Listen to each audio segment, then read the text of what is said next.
Hi friends, welcome back to my channel. ನಾನು ನಿಮಗಿವತ್ತು ತುಂಬಾ ಈಸಿಯಾಗಿ ಮತ್ತು ತುಂಬಾ ರುಚಿಯಾಗಿ ಚಿಕನ್ ಬಿರಿಯಾನಿ ಮಾಡೋದನ್ನು ಹೇಳ್ಕೊಡ್ತಾ ಇದ್ದೀನಿ. ನಾನು ಇವತ್ತು ಮಾಡ್ತಾ ಇರೋ ಚಿಕನ್ ಬಿರಿಯಾನಿಗೆ ನಾನು ಯಾವುದೇ ರೀತಿ ಮಸಾಲೆನ ರುಬ್ಕೊಳ್ತಾ ಇಲ್ಲ ಮತ್ತು ತುಂಬಾ ಈಸಿ ಮತ್ತು ಬೇಗನೆ ಆಗೋಗ್ಬಿಡುತ್ತೆ. ಯಾರು ಬೇಕಾದರೂ ಮಾಡ್ಕೊಳ್ಬೋದು. ಬನ್ನಿ ನಾವು ಇವಾಗ ಏನೇನು ಇಂಗ್ರೀಡಿಯೆಂಟ್ಸ್ ತೊಗೊಂಡಿದ್ದೀನಿ ಅಂತ ಒಂದೊಂದಾಗಿ ಹೇಳ್ತಾ ಹೋಗ್ತೀನಿ. ನಾನಿಲ್ಲಿ ಒಂದು 3 ಈರುಳ್ಳಿನ ತಗೊಂಡು ಈ ರೀತಿ ಉದ್ದುದಾಗಿ ಕಟ್ ಮಾಡಿ ಇಟ್ಕೊಂಡಿದ್ದೀನಿ. ಬಿರಿಯಾನಿಗೆ ಈರುಳ್ಳಿನೇ ತುಂಬ ಇಂಪಾರ್ಟೆಂಟ್. ನೀವು ಎಷ್ಟು ಜಾಸ್ತಿ ಹಾಕ್ಕೊಳ್ತೀರೋ ಅಷ್ಟು ಕೂಡ ಚೆನ್ನಾಗಿರುತ್ತೆ. ಮತ್ತು ನಾನಿಲ್ಲಿ ಒಂದು 2 ಟೊಮೊಟೊನ ತೊಗೊಂಡಿದ್ದೀನಿ. ನಾವೀಗ ಒಂದು 3 ಈರುಳ್ಳಿ ಅಂದರೆ ಒಂದು 2 ಟೊಮೊಟೊ ತೊಗೊಂಡ್ರೆ ಸಾಕು. ಯಾಕಂದರೆ ನಾವು ನಿಂಬೆಹಣ್ಣನ್ನು ಕೂಡ ಸೇರಿಸ್ಕೊಳ್ಳೋದ್ರಿಂದ ಸ್ವಲ್ಪ ಕಡಿಮೆನೇ ಹಾಕ್ಕೊಳ್ಬೇಕು. ಮತ್ತು ನಾನಿಲ್ಲಿ ಒಂದು ಸ್ವಲ್ಪ ಹಸಿರು ಮೆಣಸಿನ್ಕಾಯಿ ಮತ್ತು ಒಂದು ಅರ್ಧ ನಿಂಬೆಹಣ್ಣು ಇಟ್ಕೊಂಡಿದ್ದೀನಿ. ಮತ್ತು ಒಂದು ಇಡಿಯಷ್ಟು ಕೊತ್ತಂಬರಿ ಮತ್ತು ಒಂದು ಇಡಿಯಷ್ಟು ಪುದೀನ ಸೊಪ್ಪನ್ನು ಕೂಡ ತೊಗೊಂಡಿದ್ದೀನಿ. ಮತ್ತು ಒಂದು ಅರ್ಧ kg ಚಿಕನ್ ಯೂಸ್ ಮಾಡ್ಕೊಂಡಿದ್ದೀನಿ. ಅದಾದಮೇಲೆ ನಾನಿಲ್ಲಿ ಎಲ್ಲ ರೀತಿ ಮಸಾಲ ಐಟಮ್ಸ್ನು ಕೂಡ ತೊಗೊಂಡಿದ್ದೀನಿ. ನೀವೇನು ನೋಡ್ತಾ ಇದ್ದೀರಾ ಇಲ್ಲಿ ನಾನು ಸ್ವಲ್ಪ ಚಕ್ಕೆ ತೊಗೊಂಡಿದ್ದೀನಿ. ಎಲ್ಲನೂ ಕೂಡ ನಾವು ಒಗ್ಗರಣೆಗೆ ಹಾಕ್ಕೊಳ್ಬೇಕು. ಚಕ್ಕೆ ತೊಗೊಂಡಿದ್ದೀನಿ ಮತ್ತು ಅನಾನಸು ಒಂದು 2 ಪೀಸಸ್ ತೊಗೊಂಡಿದ್ದೀನಿ. ಮತ್ತು ಕಸ್ತೂರಿ ಮೇಥಿ ತೊಗೊಂಡಿದ್ದೀನಿ. ಬಿರಿಯಾನಿಗೆ ಕಸ್ತೂರಿ ಮೇಥಿ ಹಾಕ್ಕೊಳ್ಳೋದ್ರಿಂದನೂ ಕೂಡ ಒಂದು ಒಳ್ಳೆ ಫ್ಲೇವರ್ ಬರುತ್ತೆ. ಅದಾದಮೇಲೆ ನೀವು ನೋಡ್ತಾ ಇರ್ಬೋದು ಇಲ್ಲಿ ಏಲಕ್ಕಿ ಮತ್ತು ಒಂದು 2 ಪೀಸ್ ಲವಂಗ ಎಲ್ಲ ರೀತಿ ಐಟಮ್ಸು ತೊಗೊಂಡಿದ್ದೀನಿ. ಮತ್ತು ಒಂದು 2 ಸ್ಪೂನ್ ಶುಂಠಿ ಬೆಳ್ಳುಳ್ಳಿ ಪೇಸ್ಟ್ ತೊಗೊಂಡಿದ್ದೀನಿ, ಮನೇಲೇ ಮಾಡ್ಕೊಂಡಿರೋದು. ಅದಾದಮೇಲೆ ನಮಗೆ ಎಣ್ಣೆ ಬೇಕು, ಎಣ್ಣೆ ತೊಗೊಂಡಿದ್ದೀನಿ. ಅದಾದಮೇಲೆ 1 ಸ್ಪೂನ್ ತುಪ್ಪ ಬೇಕು, ಮನೆಯಲ್ಲೇ ಮಾಡಿರೋ ತುಪ್ಪ ತೊಗೊಂಡಿದ್ದೀನಿ. ಅದಾದಮೇಲೆ ನೀವು ಇಲ್ಲಿ ಏನು ನೋಡ್ತಾ ಇದ್ದೀರಾ ಧನಿಯಾ ಪುಡಿ ತೊಗೊಂಡಿದ್ದೀನಿ ನಾನೊಂದು ಅರ್ಧ ಸ್ಪೂನ್. ಮತ್ತು ರುಚಿಗೆ ನೋಡಿಕೊಂಡು ಖಾರದ ಪುಡಿ ತೊಗೊಂಡಿದ್ದೀನಿ. ನಾನಿಲ್ಲಿ 1 ಟೀ ಸ್ಪೂನ್ ಅರಿಶಿನ ಪುಡಿ ತೊಗೊಂಡಿದ್ದೀನಿ. ಅದಾದಮೇಲೆ ನಾನಿಲ್ಲಿ 1 ಸ್ಪೂನ್ ಗರಂ ಮಸಾಲ ತೊಗೊಂಡಿದ್ದೀನಿ. ಅದಾದಮೇಲೆ ರುಚಿಗೆ ತಕ್ಕಷ್ಟು ಉಪ್ಪು ಮತ್ತು ಅಕ್ಕಿ ತೊಗೊಂಡಿದ್ದೀನಿ. ನಾನು ಅರ್ಧ kg ಚಿಕನ್ ತೊಗೊಂಡಿರೋದ್ರಿಂದ ನಾನು ಅರ್ಧ kg ಅಕ್ಕಿನ ಕೂಡ ಯೂಸ್ ಮಾಡ್ಕೊಳ್ತಾ ಇದ್ದೀನಿ. ಬನ್ನಿ ಇವಾಗ ಹೇಗೆ ಮಾಡೋದಂತ ನೋಡೋಣ. ನಾನಿಲ್ಲಿ ಒಂದು ಸ್ಟವ್ಗೆ ನಾನಿವತ್ತು ಕುಕ್ಕರಲ್ಲಿ ಮಾಡ್ತಾ ಇರೋದ್ರಿಂದ ಈ ಕಡೆ ಸ್ಟವ್ನ ಹತ್ತಿಸ್ಕೊಂಡು ಕುಕ್ಕರ್ ಇಟ್ಕೊಳ್ತಾ ಇದ್ದೀನಿ. ನೀವು ಬೇಕು ಅಂತ ಹೇಳಿದ್ರೆ ಯಾವುದಾದ್ರೂ ಪಾತ್ರೆಯಲ್ಲಿ ಕೂಡ ಮಾಡ್ಕೊಳ್ಬಹುದು.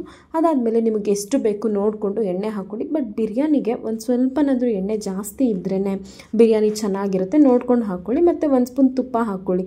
ಬಿರಿಯಾನಿಗೆ ತುಪ್ಪ ಮತ್ತು ಎಣ್ಣೆ 2 ಇದ್ರೇ ಚೆನ್ನಾಗೋದು. ತುಪ್ಪ ಇಲ್ಲ ಅಂದರೂ ಪರವಾಗಿಲ್ಲ, ಬಟ್ ತುಪ್ಪ ಹಾಕಿದ್ರೆ ಬಿರಿಯಾನಿ ಒಂದು ಒಳ್ಳೆ ಫ್ಲೇವರ್ ಬರೋದ್ರಿಂದ ತುಂಬಾ ಚೆನ್ನಾಗಿರುತ್ತೆ. ನೋಡಿ ಈಗ ಆಲ್ರೆಡಿ ತುಪ್ಪ ಮತ್ತು ಎಣ್ಣೆ ಸ್ವಲ್ಪ ಬಿಸಿಯಾದ ನಂತರ ನಾನಿಲ್ಲಿ ಏನೇನು ಮಸಾಲ ಐಟಮ್ಸ್ ಎಲ್ಲ ತೊಗೊಂಡಿದ್ವಿ ಎಲ್ಲ ರೀತಿ ಮಸಾಲ ಐಟಮ್ಸ್ನು ಕೂಡ ಹಾಕ್ಕೊಳ್ಬೇಕು.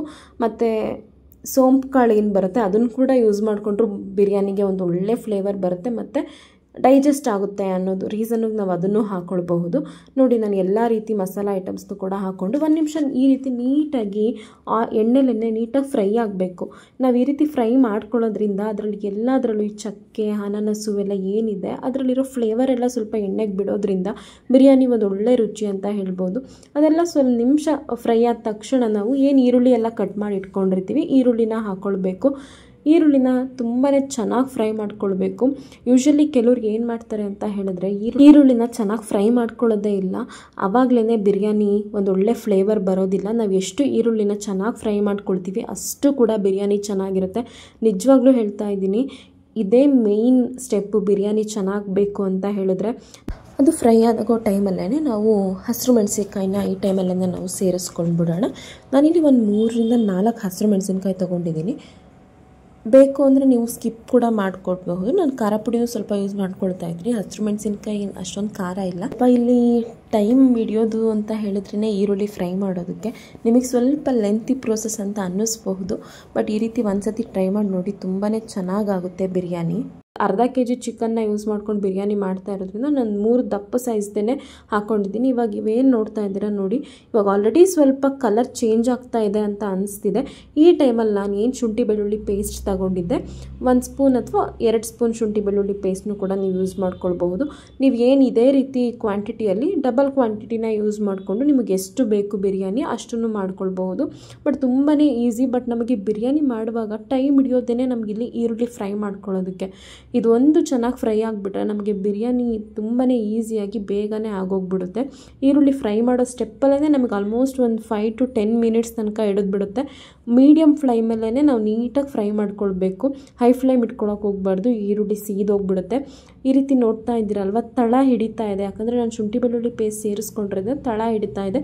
ಈ ರೀತಿ ಫುಲ್ ಅಂದರೆ ಫುಲ್ ಈ ರೀತಿ ಗೋಲ್ಡನ್ ಕಲರ್ ತನಕ ಚೇಂಜ್ ಆಗಬೇಕು. ಬಟ್ ಒತ್ತಿಸ್ಕೊಳ್ಳೋಕೆ ಹೋಗಬೇಡಿ. ಈ ರೀತಿ ಫ್ರೈ ಆಗಬೇಕೇ ನಿಮಗೆ ಒಂದು ಒಳ್ಳೆ ಘಮ ಬರೋಕ್ಕೆ ಸ್ಟಾರ್ಟ್ ಆಗೋಗ್ಬಿಡುತ್ತೆ. ಯೂಶ್ವಲಿ ಎಲ್ಲರಿಗೂ ಗೊತ್ತಾಗೋಗ್ಬಿಡುತ್ತೆ ನೀವು ಮನೇಲಿ ಬಿರಿಯಾನಿ ಮಾಡ್ತಾ ಇದ್ದೀರಾ ಅನ್ನೋ ಅಷ್ಟು. ಬೇಕಾದರೆ ಒಂದು ಸರಿ ನಿಜವಾಗ್ಲೂ ಹೇಳ್ತಾ ಇದ್ದೀನಿ, ಈ ರೀತಿ ಈರುಳ್ಳಿನ ಫ್ರೈ ಮಾಡಿಕೊಂಡು ಬಿರಿಯಾನಿನ ಟ್ರೈ ಮಾಡಿ. ಸಖತ್ತಾಗಿರುತ್ತೆ. ಬಿರಿಯಾನಿ ಫ್ಲೇವರ್ ಆಲ್ಮೋಸ್ಟ್ ನೀವು ಚಿಕನ್ನೆಲ್ಲ ಏನೂ ಯೂಸ್ ಮಾಡಿರೋದಿಲ್ಲ, ಆಲ್ರೆಡಿ ಬಿರಿಯಾನಿ ಫ್ಲೇವರ್ ಬರೋಕ್ಕೆ ಸ್ಟಾರ್ಟ್ ಆಗೋಗ್ಬಿಡುತ್ತೆ. ಈ ರೀತಿ ಫ್ರೈ ಆದ ತಕ್ಷಣವೇ ನಾವು ಟೊಮೊಟೊ ಎಲ್ಲ ಏನು ಕಟ್ ಮಾಡಿ ಇಟ್ಕೊಂಡಿರ್ತೀವಿ ಟೊಮೊಟೊ ಹಾಕ್ಕೊಳ್ಳೋಣ. ನೀವು ಅಂದ್ಕೊಳ್ತಿರ್ಬೋದು ಇದೇನಪ್ಪ ಕಂಪ್ಲೀಟ್ ಈರುಳ್ಳಿ ಎಲ್ಲ ಒತ್ತೋಗಿರೋ ಥರ ಅನ್ನಿಸ್ತಿದೆ ಅಂತ. ನಿಜವಾಗ್ಲೂ ಅದು ಒತ್ತೋಗಿರೋದಿಲ್ಲ, ಅಂದರೆ ಆ ಥರ ಆದ್ರೇ ಬಿರಿಯಾನಿ ಚೆನ್ನಾಗೋಗೋದು. ಈಗ ಆಲ್ಮೋಸ್ಟ್ ನೋಡಿ ಟೊಮೊಟೊ ಎಲ್ಲ ನೀರು ಬಿಟ್ಕೊಂಡು ಅದು ಏನು ಒತ್ತಿರೋದೆಲ್ಲ ಸ್ವಲ್ಪ ತಳ ಹಿಡ್ದಿತ್ತು, ಅದೆಲ್ಲನೂ ಕೂಡ ನೀಟಾಗಿ ಡ್ರೈ ಆಗ್ತಾಯಿದೆ. ಟೊಮೊಟೊನ 1 ನಿಮಿಷದಿಂದ 2 ನಿಮಿಷ ಎಲ್ಲನೂ ಕೂಡ ಚೆನ್ನಾಗಿ ಫ್ರೈ ಮಾಡ್ಕೊಂಡ್ರೇ ಬಿರಿಯಾನಿ ಚೆನ್ನಾಗೋಗೋದು. ಫ್ರೈ ಆದ ತಕ್ಷಣವೇ ನಾನಿಲ್ಲಿ ಕೊತ್ತಂಬರಿ ಸೊಪ್ಪು ಮತ್ತು ಪುದೀನನ ಹಾಕ್ಕೊಳ್ತಾ ಇದ್ದೀನಿ. ಕೊತ್ತಂಬರಿ ಮತ್ತು ಪುದೀನನೂ ಕೂಡ ಸ್ವಲ್ಪ ಪುದೀನನ ಒಂದು ಮೀಡಿಯಮ್ ಆಗಿ ಜಾಸ್ತಿನೂ ಹಾಕೊಳ್ಳೋಕೆ ಹೋಗಬೇಡಿ, ಜಸ್ಟ್ ಬರೀ ಪುದೀನ ಫ್ಲೇವರೇ ಬಂದುಬಿಡುತ್ತೆ. ಮೀಡಿಯಮ್ ಆಗಿ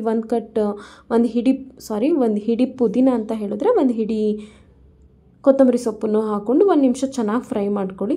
ಅದು ಕೂಡ ಚೆನ್ನಾಗಿ ಫ್ರೈ ಆಗಬೇಕು, ಆವಾಗಲೇ ಬಿರಿಯಾನಿಗೆ ಒಂದು ಒಳ್ಳೆ ಫ್ಲೇವರ್. ನಾವು ಎಷ್ಟು ಬಿರಿಯಾನಿಗೆ ಎಲ್ಲನೂ ಚೆನ್ನಾಗಿ ಫ್ರೈ ಮಾಡ್ಕೊಳ್ತೀವೋ ಅಷ್ಟು ಕೂಡ ಚೆನ್ನಾಗಿರುತ್ತೆ. ಅದಾದಮೇಲೆ ನಮಗೆ ಎಷ್ಟು ಬೇಕು ನೋಡ್ಕೊಂಡು ನಾನು 1 ಟೀ ಸ್ಪೂನು ಅರಿಶಿನ ಪುಡಿ ಹಾಕ್ಕೊಳ್ತಾ ಇದ್ದೀನಿ. ಅರಿಶಿನ ಪುಡಿ ಹಾಕ್ಕೊಂಡಾದ್ಮೇಲೆ ಚೆನ್ನಾಗಿ ಮಿಕ್ಸ್ ಮಾಡ್ಕೊಳ್ಬೇಕು. ಈ ರೀತಿ ಅದೇ ಟೈಮಲ್ಲೇ ನಮಗೆ ಆಲ್ಮೋಸ್ಟ್ ಟೊಮೊಟೊ ಎಲ್ಲನೂ ಕೂಡ ಚೆನ್ನಾಗಿ ಬೆಂದು ಹೋಗಿಬಿಡುತ್ತೆ. ಈ ರೀತಿ ಬೇಯೋ ಟೈಮಲ್ಲಿ ಆಲ್ಮೋಸ್ಟ್ ನೀವು ನೋಡ್ತಾ ಇದ್ದೀರ ನೋಡಿ ಎಣ್ಣೆ ಎಲ್ಲ ಬಿಡ್ತಾ ಬರ್ತಾ ಇದೆ. ಈ ರೀತಿ ನಾವೆಲ್ಲನೂ ಕೂಡ ಚೆನ್ನಾಗಿ ಫ್ರೈ ಮಾಡ್ಕೊಳ್ಬೇಕು. ಇವಾಗಲೇ ನಾವು ಖಾರದ ಪುಡಿ, ನಾನು ಏನು ನಿಮಗೆ ಎಷ್ಟು ಖಾರಕ್ಕೆ ಬೇಕು ನೋಡ್ಕೊಂಡು ಖಾರದ ಪುಡಿ ಹಾಕ್ಕೊಳ್ಳಿ. ಮತ್ತು ಅರ್ಧ ಸ್ಪೂನು ಧನಿಯಾ ಪುಡಿ ಹಾಕ್ಕೊಳ್ಳಿ, ಮನೆಯಲ್ಲೇ ಮಾಡಿರೋ ಸಾಂಬಾರು ಪುಡಿ ಅಂತ ಏನು ಹೇಳ್ತೀವಿ ಅದು. ಮತ್ತು 1 ಸ್ಪೂನ್ ಗರಂ ಮಸಾಲನ್ನು ಕೂಡ ಸೇರಿಸ್ಕೊಳ್ಳಿ. ಪ್ಯಾಕೆಟ್ ಗರಂ ಮಸಾಲನೇ ನಾನು ಯೂಸ್ ಮಾಡ್ಕೊಂಡಿರೋದು. ನೀವೇನಾದರೂ ಮನೇಲೇ ಮಾಡ್ಕೊಂಡಿರೋ ಗರಂ ಮಸಾಲೆ ಯೂಸ್ ಮಾಡೋದಾದ್ರೂ ಕೂಡ ಮಾಡ್ಕೊಳ್ಬಹುದು. ಈ ಮಸಾಲೆ ಎಲ್ಲನೂ ಹಾಕಾದ್ಮೇಲೂ ಕೂಡ ತುಂಬಾ ಚೆನ್ನಾಗಿ ಫ್ರೈ ಮಾಡ್ಕೊಳ್ಬೇಕು. ಬಿರಿಯಾನಿಗೆ ಮೇಯ್ನ್ ಇರೋದೇ ಈ ರೀತಿ ಸಣ್ಣ ಪುಟ್ಟ ಸ್ಟೆಪ್ಸ್ಗಳು ಏನಿರುತ್ತೆ ಫ್ರೈ ಮಾಡ್ಕೊಳ್ಳೋದು. ಎಷ್ಟು ಚೆನ್ನಾಗಿ ನಾವು ಎಲ್ಲನೂ ಕೂಡ ಫ್ರೈ ಮಾಡ್ಕೊಳ್ತೀವಿ ಅಷ್ಟು ಕೂಡ ಬಿರಿಯಾನಿ ಚೆನ್ನಾಗಿ ಬರುತ್ತೆ. ನೀವು ಇವಾಗ ಆಲ್ರೆಡಿ ನೋಡ್ತಾ ಇದ್ದೀರ ಎಲ್ಲನೂ ಎಣ್ಣೆ ಬಿಡ್ತಾ ಬರ್ತಾ ಇದೆ. ಈ ಟೈಮಲ್ಲಿ ನಿಮಗೆ ಮಸಾಲೆಗೂ ಕೂಡ ಉಪ್ಪು ಹಿಡಿಬೇಕಲ್ವ ಚೆನ್ನಾಗಿ, ಅದಕ್ಕೆ ನಮಗೆ ಎಷ್ಟು ಬೇಕು ಉಪ್ಪು ನೋಡ್ಕೊಂಡು ಹಾಕ್ಕೊಳ್ಳಿ. ಬೇಕು ಅಂದರೆ ನೀವು ಆಮೇಲೆ ಬೇಕಾದರೂ ಉಪ್ಪು ಸೇರಿಸ್ಕೊಳ್ಳಿ. ಬಟ್ ಈ ಟೈಮಲ್ಲಿ ಸ್ವಲ್ಪನಾದರೂ ಉಪ್ಪು ಹಾಕ್ಕೊಂಡು ಚೆನ್ನಾಗಿ ಮಸಾಲೆಗೆ ಉಪ್ಪು ಹಿಡಿಬೇಕು. ಈ ರೀತಿ ನೀವು ಮಸಾಲೆ ಕಲರ್ ಎಲ್ಲ ಚೇಂಜ್ ಆಗೋ ತನಕ ಚೆನ್ನಾಗಿ ಫ್ರೈ ಮಾಡ್ಕೊಳ್ಬೇಕು. ಆಲ್ಮೋಸ್ಟ್ ಎಣ್ಣೆ ಬಿಡೋ ತನಕ ಕೂಡ ನೀವು ಈ ಮಸಾಲೆನ ಚೆನ್ನಾಗಿ ಫ್ರೈ ಮಾಡ್ಕೊಳ್ಬೇಕು. ನಾನಿಲ್ಲಿ ಸ್ವಲ್ಪ ಜಾಸ್ತಿ ಕ್ವಾಂಟಿಟಿಯಲ್ಲಿ ಬಿರಿಯಾನಿ ಮಾಡ್ತಾ ಇರೋದ್ರಿಂದ ಎಲ್ಲನೂ 1 ಸ್ಪೂನ್ ಹಾಕ್ಕೊಂಡಿದ್ದೀನಿ. ನಿಮಗೆ ಕಡಿಮೆ ಮಾಡ್ಕೊಳ್ಳೋರು ಸ್ವಲ್ಪ ಕಡಿಮೆ ಹಾಕ್ಕೊಂಡು. ನಾನಿಲ್ಲಿ ಒಂದು ಅರ್ಧ kg ಚಿಕನ್ನ ಯೂಸ್ ಮಾಡ್ಕೊಳ್ತಾ ಇದ್ದೀನಿ. ನಾನು ಅರ್ಧ kg ಚಿಕನ್ನು ಚೆನ್ನಾಗಿ ತೊಳೆದಿಟ್ಕೊಂಡ್ಬಿಟ್ಟು ಹಾಕ್ಕೊಳ್ತಾ ಇದ್ದೀನಿ. ನಿಮಗೆ ಜಾಸ್ತಿ ಬೇಕು ಅಂದರೂ ಕೂಡ ಜಾಸ್ತಿ ಹಾಕ್ಕೊಂಡು ಕೂಡ ಮಾಡ್ಕೊಳ್ಬಹುದು. ಚಿಕನ್ ಎಲ್ಲನೂ ಹಾಕಿದಾದ್ಮೇಲೆ ಚೆನ್ನಾಗಿ ಫ್ರೈ ಮಾಡ್ಕೊಳ್ಳಿ. ನಿಮಗೆ ಆಲ್ರೆಡಿ ಮಸಾಲೆ ಎಲ್ಲ ಚೆನ್ನಾಗಿ ಫ್ರೈ ಆಗಿರೋದ್ರಿಂದ ಉಪ್ಪು ಖಾರ ಎಲ್ಲ ಚೆನ್ನಾಗಿ ಹಿಡಿದಿರೋದ್ರಿಂದ ಚಿಕನ್ಗೂ ಕೂಡ ಈ ಟೈಮಲ್ಲಿ 1 ರಿಂದ 2 ನಿಮಿಷ ಒಂಚೂರು ಹೈ ಫ್ಲೇಮ್ ಇಟ್ಕೊಂಡು, ಚಿಕನ್ ಎಲ್ಲ ಸ್ವಲ್ಪ ಗಟ್ಟಿ ಆಗುತ್ತೆ ನಾವು ಹೈ ಫ್ಲೇಮ್ ಇಟ್ಕೊಳ್ಳೋದ್ರಿಂದ. ಅಂದರೆ ಅದೆಲ್ಲ ನೀರೆಲ್ಲ ಸೇರ್ಕೊಂಡು ಬರೋದ್ರಿಂದ ಚೆನ್ನಾಗಾಗುತ್ತೆ. ಈ ರೀತಿ 1-2 ನಿಮಿಷ ಚೆನ್ನಾಗಿ ಕೈ ಆಡಿಸ್ಕೊಬಿಟ್ಟು ಫ್ರೈ ಮಾಡ್ಕೊಳ್ಳಿ. ಯಾವುದೇ ಕಾರಣಕ್ಕೂ ತುಂಬ ಮಿಕ್ಸ್ ಮಾಡಿಕೊಂಡು ಚಿಕನ್ ಎಲ್ಲ ಕಟ್ಟಾಗೋ ಚಾನ್ಸಸ್ ಇರುತ್ತೆ. ಚಿಕನ್ ಯೂಶ್ವಲಿ ಬೆಂದಿಲ್ಲ ಅಂತ ಹೇಳಿದ್ರೆ ಈ ಟೈಮಲ್ಲಿ ನಮಗೆ ಹುಳಿ ಒಂದು ಅರ್ಧ ನಿಂಬೆ ಹಣ್ಣನ್ನು ನಾನು ಸೇರಿಸ್ಕೊಳ್ತಾ ಇದ್ದೀನಿ. ಮತ್ತು ನಿಮಗೆ ಈ ಟೈಮಲ್ಲಿ ಬೇಕು ಅಂತ ಹೇಳಿದ್ರೆ 1-2 ಸ್ಪೂನ್ ಹುಳಿ ಮೊಸರನ್ನು ಕೂಡ ಹಾಕ್ಕೊಳ್ಬಹುದು. ಇಲ್ಲ ಆ ಟೈಮಲ್ಲಿ ನೀವು ನಿಂಬೆಹಣ್ಣನ್ನು ಸ್ವಲ್ಪ ಕಡಿಮೆ ಹಾಕ್ಕೊಂಡ್ರೆ ಸಾಕಾಗುತ್ತೆ. ಇವಾಗ ನಾನಿಲ್ಲಿ ಒಂದು ಅರ್ಧ ನಿಂಬೆಹಣ್ಣನ್ನು ಸೇರಿಸ್ಕೊಂಡಿದ್ದೀನಿ. ಅರ್ಧ ನಿಂಬೆಹಣ್ಣನ್ನೆಲ್ಲ ಕೂಡ ಹಾಕ್ಕೊಂಡಾದ್ಮೇಲೆ ಚೆನ್ನಾಗಿ ಫ್ರೈ ಮಾಡಿಕೊಂಡು ಒಂದು ಮೀಡಿಯಮ್ ಫ್ಲೇಮ್ ಇಟ್ಕೊಂಡು ಚೆನ್ನಾಗಿ ಸ್ವಲ್ಪ ಚಿಕನ್ನಿಗೆ ಮಸಾಲೆ ಹಿಡಿದ್ಬಿಟ್ಟು ಚಿಕನ್ ಒಂದು 1/4 ಭಾಗ ಬೆಂದರೆ ಸಾಕಾಗುತ್ತೆ. ಒಂದು ಅರ್ಧ ಭಾಗನಷ್ಟು ಬೇಯಿಸ್ಕೊಳ್ಳೋಕ್ಕೆಲ್ಲ ಹೋಗಬೇಡಿ. ಒಂದು 5 ನಿಮಿಷ ಚೆನ್ನಾಗಿ ಫ್ರೈ ಮಾಡಿಕೊಂಡ್ರೆ ಸಾಕಾಗುತ್ತೆ. ನೀವು ಇವಾಗ ನೋಡ್ತಾ ಇದ್ದೀರಾ ಆಲ್ಮೋಸ್ಟ್ ಎಲ್ಲ ಚೆನ್ನಾಗಿ ಫ್ರೈ ಆಗಿದೆ. ಈ ಟೈಮಲ್ಲಿ ನಿಮಗೆ ಎಷ್ಟು ಬೇಕು ನೋಡಿಕೊಂಡು ನೀರನ್ನು ಹಾಕ್ಕೊಳ್ಳಿ. ಆಲ್ಮೋಸ್ಟ್ ಚಿಕನ್ ಎಲ್ಲ ಫ್ರೈ ಆಗಿದೆ ಅನ್ನುವಾಗ ನೀರನ್ನು ಹಾಕ್ಕೊಂಡ್ರೆ ಚೆನ್ನಾಗಿ ಚಿಕನ್ ಕೂಡ ಸ್ವಲ್ಪ ಬೇಯುತ್ತೆ. ನೋಡಿ ನಾನಿಲ್ಲಿ ಆಲ್ರೆಡಿ ಇವತ್ತು ನಾನು ಅಕ್ಕಿನೂ ಕೂಡ ಹಾಕ್ಕೊಳ್ತಾ ಇದ್ದೀನಿ. ನಾನಿಲ್ಲಿ 2 ಲೋಟ ಅಕ್ಕಿ ತೊಗೊಂಡಿರೋದ್ರಿಂದ 4 ಲೋಟ ನೀರು ಹಾಕ್ಕೊಳ್ಬೇಕು. ಯೂಶ್ವಲಿ ನಾರ್ಮಲ್ ಅಕ್ಕಿ ಅನ್ನ ಮಾಡ್ಕೊಳ್ಳೋದಾದರೆ. ಬಟ್ ನಾನಿಲ್ಲಿ ಇವತ್ತು ಒಂದು 3.5 ಲೋಟ ಅಷ್ಟೇ ನೀರು ಯೂಸ್ ಮಾಡ್ಕೊಳ್ತಾ ಇದ್ದೀನಿ. ನೀವೇನು 1 ಲೋಟಕ್ಕೆ 2 ಲೋಟ ನೀರು ಅಂತ ಹೇಳಿದ್ರೆ ಒಂದು ಸ್ವಲ್ಪನಾದರೂ ಕಡಿಮೆ ನೀರನ್ನು ಸೇರಿಸ್ಕೊಳ್ಳಿ ಬಿರಿಯಾನಿ ಮಾಡುವಾಗ ಮಾತ್ರ. ಯಾಕಂದರೆ ನಾವು ತುಪ್ಪ ಎಣ್ಣೆ ಎಲ್ಲ ಹಾಕ್ಕೊಂಡಿರೋದ್ರಿಂದ ಸ್ವಲ್ಪ ಅದೇನೇ ಜಿಡ್ಡಿನ ಅಂಶ ಜಾಸ್ತಿ ಇರುತ್ತೆ. ಆವಾಗ ಚೆನ್ನಾಗಿ ಬೆಂದ್ಕೊಳ್ಳೋಕೆ ಈಸಿ ಆಗುತ್ತೆ. ಏನಾದರೂ ಸ್ವಲ್ಪ ಜಾಸ್ತಿ ಹಾಕ್ಕೊಂಡ್ಬಿಟ್ರೆ ಅದು ಅನ್ನ ಎಲ್ಲ ಮೆತ್ತಗಾಗ್ಬಿಡುತ್ತೆ. ನೋಡಿ ಇವಾಗ ಆಲ್ಮೋಸ್ಟ್ ಅಕ್ಕಿಗೆಲ್ಲನೂ ಕೂಡ ನೀರು ಚೆನ್ನಾಗಿ ಕುದಿಬೇಕು. ಅಕ್ಕಿ ಇವಾಗ ಆಲ್ರೆಡಿ ಚೆನ್ನಾಗಿ ಕುದಿ ಬರ್ತಾ ಇದೆ. ನಾವು ಈ ಟೈಮಲ್ಲಿ ನಿಮಗೇನಾದರೂ ಉಪ್ಪು ಕಡಿಮೆ ಆಗಿದ್ದರೆ ಉಪ್ಪು ಅಥವಾ ಖಾರ ಏನು ಬೇಕಾದರೂ ಹಾಕ್ಕೊಂಡು ಕಡಿಮೆ ಅನಿಸಿದ್ರೆ ಎಲ್ಲನೂ ಕೂಡ ಸೇರಿಸ್ಕೊಂಡು ಚೆನ್ನಾಗಿ ಮಿಕ್ಸ್ ಮಾಡಿಕೊಂಡು 1-2 ವಿಷಲ್ನ ತೆಗೆಸ್ಕೊಂಡ್ರೆ ಸಾಕು. ಇವಾಗ ಆಲ್ಮೋಸ್ಟ್ ನೋಡ್ತಾ ಇದ್ದೀರಾ, ನಾನು ಇವಾಗ ಆಲ್ರೆಡಿ 2 ವಿಷಲ್ನ ತೆಗೆಸ್ಕೊಂಡು ಕುಕ್ಕರ್ ಆರಾದಮೇಲೆ ನಿಮಗೆ ಓಪನ್ ಮಾಡಿ ತೋರಿಸ್ತಾ ಇದ್ದೀನಿ. ನೋಡಿ, ನಾನು ಯಾವುದೇ ರೀತಿ ಕಲರ್ ಯೂಸ್ ಮಾಡಿಲ್ಲ, ಏನೂ ಇಲ್ಲ. ನಾವು ಮಸಾಲೆನ ಚೆನ್ನಾಗಿ ಫ್ರೈ ಮಾಡೋದ್ರಿಂದ ಅಲ್ಲೇ ಬಿರಿಯಾನಿಗೆ ಒಂದು ಒಳ್ಳೆ ಕಲರ್ ಬಂದುಬಿಡುತ್ತೆ. ಇವಾಗ ಆಲ್ರೆಡಿ ನೋಡಿ ಎಷ್ಟು ಉದ್ರುದ್ರಾಗಿ ಮತ್ತು ಒಳ್ಳೆ ಕಲರ್ ಬಂದಿದೆ. ಆ್ಯಕ್ಚುಲಿ ಈ ರೀತಿ ನಾವು ಫ್ರೈ ಮಾಡ್ಕೊಂಡು ಮಾಡೋದ್ರಿಂದ ಬಿರಿಯಾನಿಗೆ ಒಂದು ಒಳ್ಳೆ ಕಲರ್ ಬರುತ್ತೆ ಮತ್ತು ತುಂಬಾ ಟೇಸ್ಟಿಯಾಗಿ ಚೆನ್ನಾಗಿರುತ್ತೆ.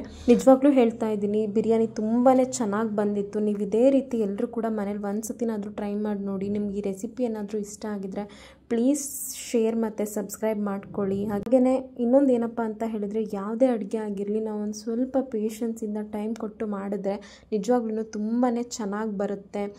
ಒಬ್ಬರು ಕೂಡ ಈ ರೀತಿ ಒಂದು ಸರಿ ಬಿರಿಯಾನಿನ ಟ್ರೈ ಮಾಡಿ ನೋಡಿ. Thank you.